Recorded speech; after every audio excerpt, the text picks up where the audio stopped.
সবাইকে স্বাগত। আপনারা যারা পরীক্ষা দিবেন আপনাদের পরীক্ষাটি লিখিত হবে। আজকে একটি লিখিত পরীক্ষার প্রশ্ন প্যাটার্ন নিয়ে এসেছি। ইনশাল্লাহ এই প্যাটার্ন থেকে 25 থেকে 30 নাম্বার অনায়াসে কমন পাবেন। ধৈর্য সহকারে সম্পূর্ণ ভিডিওটা দেখলে আপনি পরীক্ষায় পাস করতে পারবেন। আমি দেখিয়ে দিব কোন কোন বিষয়ে কোন কোন টপিক থেকে প্রশ্ন আসে। লিখিত পরীক্ষায় অনেকেই ভয় পায়, এখানে ভয় পাওয়ার কোনো কারণ নেই। যদি আপনি পরীক্ষার বিষয়বস্তু কোন কোন টপিক কোন কোন বিষয় থেকে প্রশ্ন আসবে সেটা যদি বুঝতে পারেন, পরীক্ষায় পাস করা আপনার জন্য একদম ইজি। ঠিক আছে, আজকে সম্পূর্ণ প্রসেসটা আমি দেখিয়ে দিব। আর বলে রাখি, আপনারা যারা পরীক্ষা দিবেন আপনাদের জন্য একদম শর্ট করে চূড়ান্ত সাজেশন তৈরি করা হয়েছে। পরীক্ষার প্রশ্ন প্যাটার্ন যেমন থাকবে সেম প্যাটার্নে আমরা একটি চূড়ান্ত সাজেশন তৈরি করেছি। সাজেশনটি নিতে স্ক্রিনে দেওয়া হোয়াটসঅ্যাপ নাম্বার রয়েছে, ইমো নাম্বার রয়েছে, দুটোর মধ্যে যে কোনো একটি মেসেজ করে সাজেশনটি সংগ্রহ করুন। সাজেশনের মূল্য মাত্র 100 টাকা। আমি বলি অবশ্যই প্রত্যেকে আমাদের সাজেশনটি সংগ্রহ করবেন। যারা যারা পরীক্ষা দিবেন প্রত্যেকে আমাদের সাজেশনটি সংগ্রহ করবেন। সাজেশনের মূল্য মাত্র 100 টাকা। আমি বলি 100 টাকা কিন্তু বড় কথা না। ঠিক আছে, আপনারা বুঝতে পারবেন কোন কোন টপিক কোন কোন বিষয় থেকে আসবে। খুব সুন্দরভাবে প্রত্যেকটি প্রশ্নের ব্যাখ্যা ও সমাধান সহ আমাদের সাজেশন উল্লেখ রয়েছে।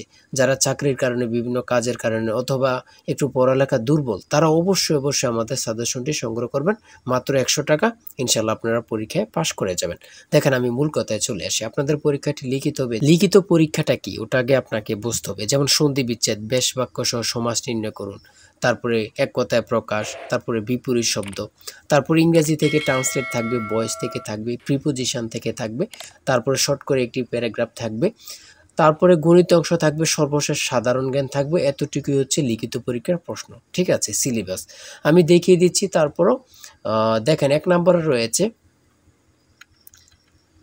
নম্বরে রয়েছে অনুচ্ছেদ লিখুন, কৃত্রিম বুদ্ধিমত্তা। ঠিক আছে, অনুচ্ছেদ লিখুন, কৃত্রিম বুদ্ধিমত্তা সম্পর্কে একটি অনুচ্ছেদ লিখবেন। এই অনুচ্ছেদটি লিখতে পারলে আপনাকে 5 নাম্বার দেওয়া হবে। হ্যাঁ, যে কোনো একটি অনুচ্ছেদ দিতে পারে, এটা নিয়ে আমি মনে করি আপনাদের কোনো সমস্যা হবে না। হ্যাঁ, তারপরে 2 নম্বরে থাকবে সন্ধি বিচ্ছেদ করুন। এখানে 5টা সন্ধি বিচ্ছেদ থাকবে, 5টার জন্য 5 নাম্বার আপনাকে দেওয়া হবে। আমার কথা বুঝতে পারছেন? তারপরে রয়েছে 2 নম্বরের সন্ধি বিচ্ছেদ, এখানে 5টা থাকবে, 5টার জন্য 5 নাম্বার।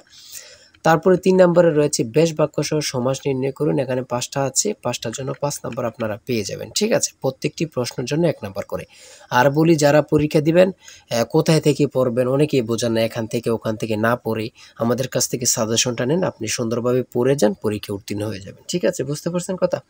তারপরে 4 নম্বরে রয়েছে এক কথায় প্রকাশ করুন। এখানে 4টা দিয়েছে, 4টার জন্য 4 নাম্বার আপনাকে দেওয়া হবে। এখানে 5টা দিলে 5টার জন্য 5 নাম্বার আপনাকে দেওয়া হবে। ঠিক আছে, তারপরে রয়েছে অর্থসহ বাক্য রচনা করুন। এখানে 5টা রয়েছে, 5টার জন্য 5 নাম্বার আপনাকে দেওয়া হবে।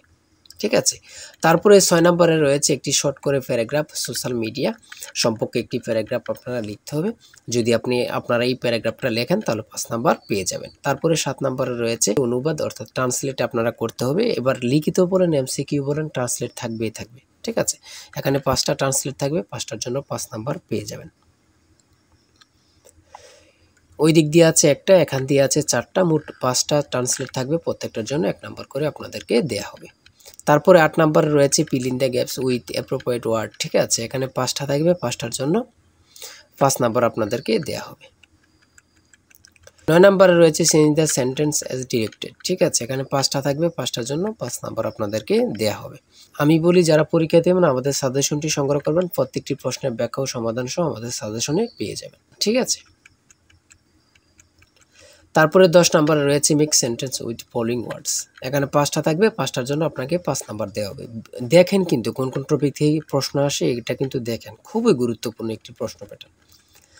তারপরে 11 নম্বরে দিয়েছে পুনরূপ। পুনরূপ থেকে 3 থেকে 5টা প্রশ্ন অবশ্যই থাকবে। ঠিক আছে, যেমন এখানে রয়েছে BLRI এর পুনরূপ কি, ECN EC এর পুনরূপ কি, IUCN এর পুনরূপ কি। এখানে 3টা দিয়েছে, 3টার জন্য 3 নাম্বার। ঠিক আছে, তারপরে যেটা রয়েছে বাংলাদেশ সংবিধানের অনুচ্ছেদ কয়টি, 153টি। খুবই গুরুত্বপূর্ণ। ঢাকা বিশ্ববিদ্যালয় কত সালে প্রতিষ্ঠিত হয়, 1921 সালে। খুবই গুরুত্বপূর্ণ। কত পরীক্ষা আসছে আল্লাহ ছাড়া কেউ জানে না। ঠিক আছে, কেন্দ্রীয় শহীদ মিনারের স্থপতি কি, হামিদুর রহমান। বাংলাদেশের সর্বোচ্চ পর্বত শৃঙ্গের নাম কি, সেটা হচ্ছে তাজিংডং বিজয়। ঠিক আছে, খুবই গুরুত্বপূর্ণ। 1952 সালে 21শে ফেব্রুয়ারি ফাল্গুন মাসের কত তারিখ ছিল, 8 ফাল্গুন। ঠিক আছে, খুবই গুরুত্বপূর্ণ একটি প্রশ্ন।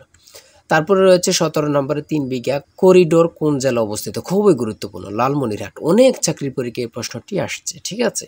আন্তর্জাতিক নারী দিবস কত তারিখে অনুষ্ঠিত হয়? 8 মার্চ।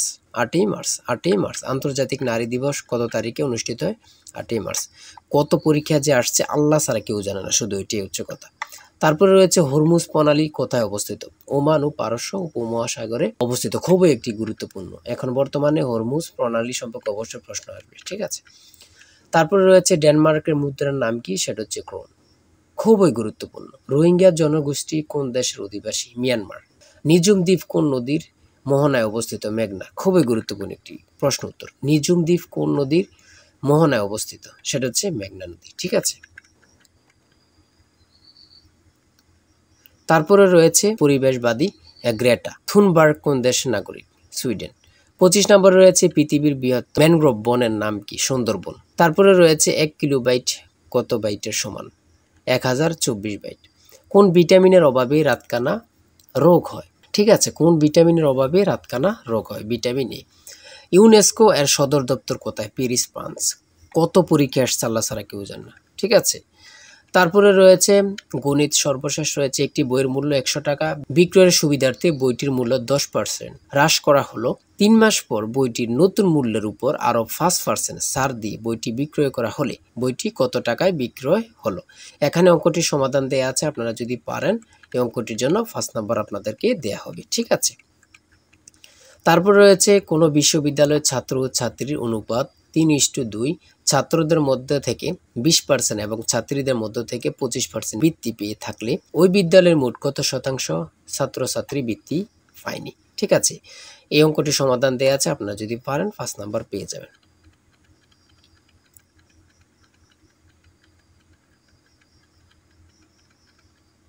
তারপরে রয়েছে 31 নম্বরে একটি গড়ের মেঝের দৈর্ঘ্য 4 মিটার এবং প্রস্থ 3.5 মিটার, গড়টির উচ্চতা 3 মিটার এবং দেয়ালগুলো 5.5 সেন্টিমিটার পুরু হলে 4 দেয়ালের আয়তন কত? এখানে চিত্রটা দিয়ে বুঝিয়েছে এবং কি অঙ্কটা সমাধান দেওয়া আছে, আপনারা দেখে নিলে বুঝতে পারবেন। তারপরে একটি উৎপাদক থেকে একটি প্রশ্ন রয়েছে, এখানে সমাধান দেওয়া আছে, আপনারা দেখে নিলে বুঝতে পারবেন। এই অঙ্কের উত্তরটি পারলে আপনাদেরকে 5 নাম্বার দেওয়া হবে। আমার কথা বুঝতে পেরেছেন?